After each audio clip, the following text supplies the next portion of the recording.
राजा जी तनी घूंघट मटोरा पहले बनी लो ये गाना पे आरती जी डांस के लिए बड़ी आप तो भोजपुरी के सुपरस्टार कलाकार हैं बहुत पहले से देखा तंजन के कोना बा और कह दिया हरे अवतार कोई के नुकरिया कि जाके कीन ली हो तू बजरिया कुसुमरा हरे सरिया राजा जी कि ब्लाउज को कोरिया ए राजा जी एगो साड़ी हम किनले बानी और परदेश ले कमा के आते बानी एगो करिए ब्लाउज ना ले का ऊपर जरूर जरूर एक बाइक तो तारा का सेट लगा के लेके आए देखिए हमने के गुरुजी के हजारों हजारों पुरस्कार मिलल गुरुजी के आशीर्वाद हमने पर बनल रहेला तो हमने के बहुत भोजपुरी में केकर गुरु नहीं खे यहाँ के हरे अवतार कोई के नौकरिया कि जाके कीन ली हो तू बजरिया कुसुम अरे सरिया राजा जी ब्लाउज को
भैया की तरफ से हजारों हजार पुरस्कार यहाँ के बहुत बड़ा लयदार है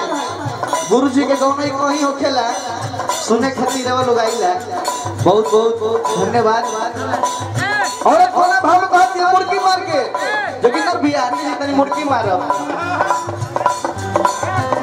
कोना भाव कहती है भेज दी हम मुर्गी मारब भैया जोगिंदर भैया हम उम्र की बराबर पैसा होने से भेज दी हम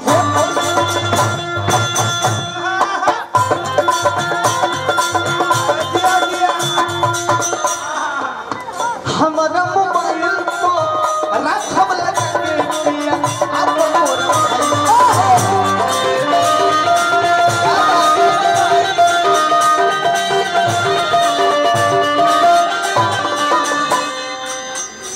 कि भेज दी हम फोटो पिया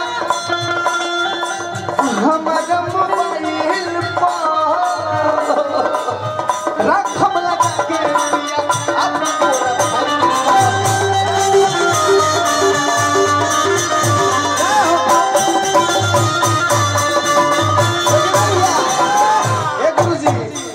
रवतनी मनी आगे अपन शिष्य साथे तनी मनी नृत्य कर दी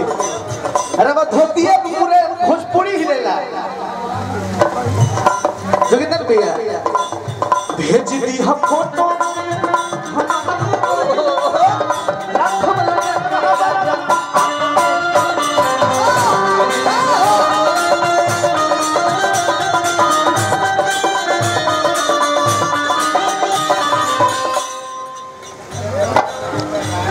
भैया की तरफ से हजारों हजार के पुरस्कार मिलल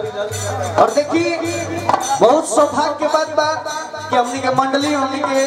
गार्जियन भोजपुरी के सुपरस्टार यहाँ के क्या कहीं हर कोई चिढ़ाता छोटे बाबा बार बार प्रणाम आशीर्वाद की कामना बा कि धर भैरव कब गरिया हर धर भैरव कब गरिया